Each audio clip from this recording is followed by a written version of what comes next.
Today's Texas Forecast First is brought to you by Roberts & Roberts, attorneys at law.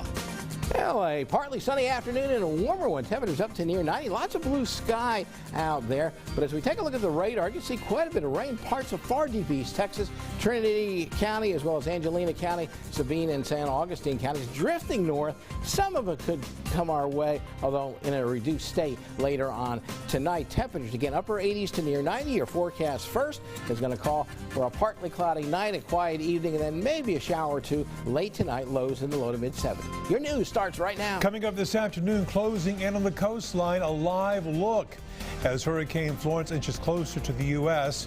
Even though it's been downgraded, it still can cause a whole lot of trouble. Also, getting ready for Florence, what predictions emergency management officials are making and all the damage it could be leaving behind. And why President Trump says the death toll numbers from Hurricane Maria are just plain wrong. Local, experienced, trusted. This is KETK Live at 5. Hi, folks, and good afternoon. Thank you very much today for joining us for the Thursday edition of KETK's Live at 5. I'm Neil Barton. Top story is this. Anxiety right now in the Carolinas and Virginia as Hurricane Florence closes in on the coastline there.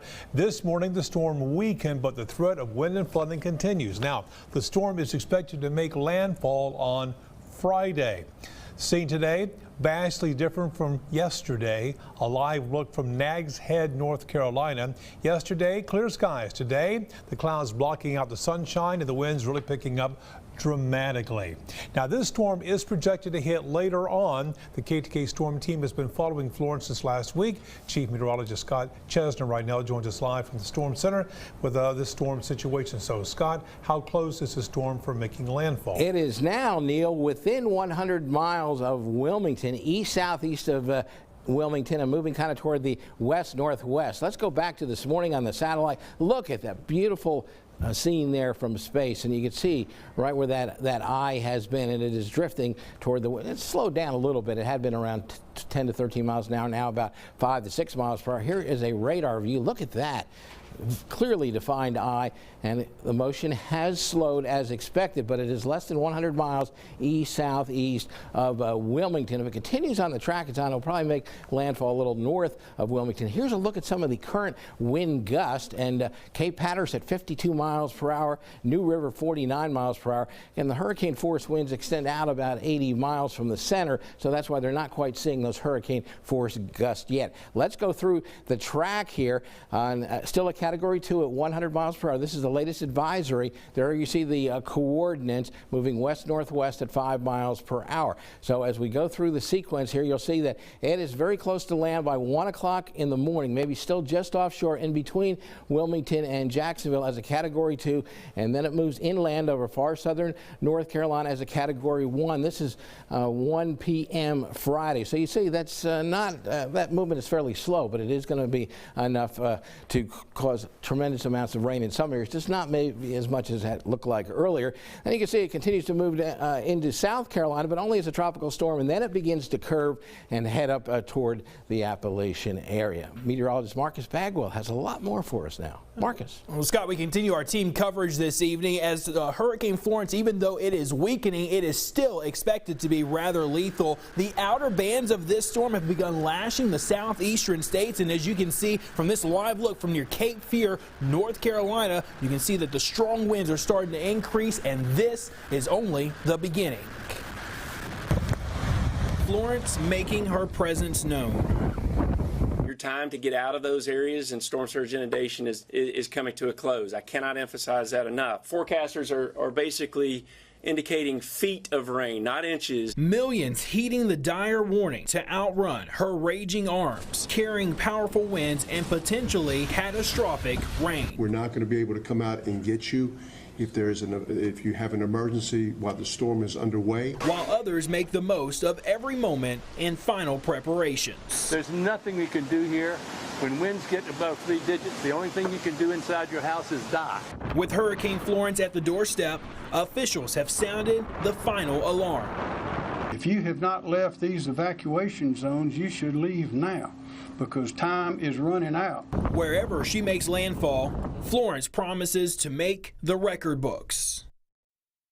And that landfall is less than 18 hours away, but the key factor, how slow this storm will move, and the longer that lasts, the greater the impact. Neil, back over to you. Thank you, sir. The U.S. military right now providing support for emergency crews there responding to Hurricane Florence at the Army garrison in Fort Lee, Virginia. Some 100 ambulances are on standby, ready to roll where they're needed. The ambulances are from cities from across the country. Military installations like Fort Lee are often called upon in times of disaster as part of the National Response Framework. FEMA is also among those who also are in place right now as they get ready for what could be a catastrophic storm. This despite harsh new criticism on how it handled Hurricane Maria last year. Bree Jackson has our latest now in our Washington report.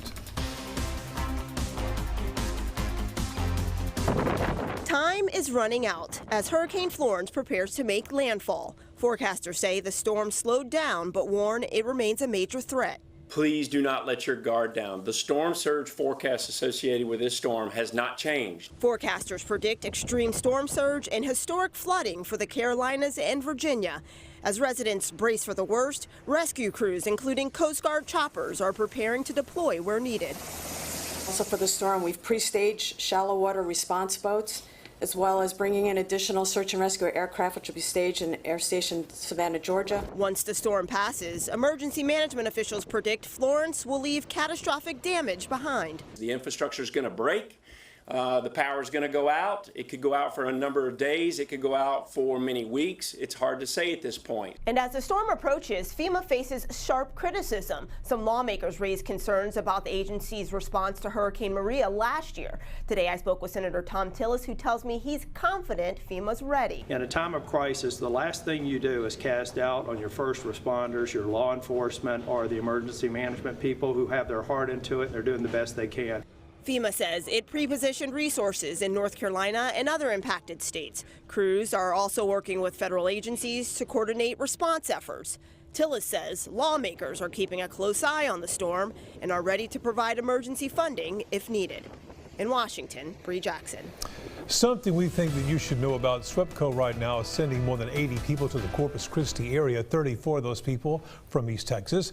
The spokesperson, Mark Robertson, says they were prepared to head to North Carolina and South Carolina to Florence, but with a disturbance in the Gulf, crews will be going to South Texas early Friday morning. How long they're going to be there? Well, that all depends on power outages, but Robertson says they are more than happy to help. We love helping out in storm response situations.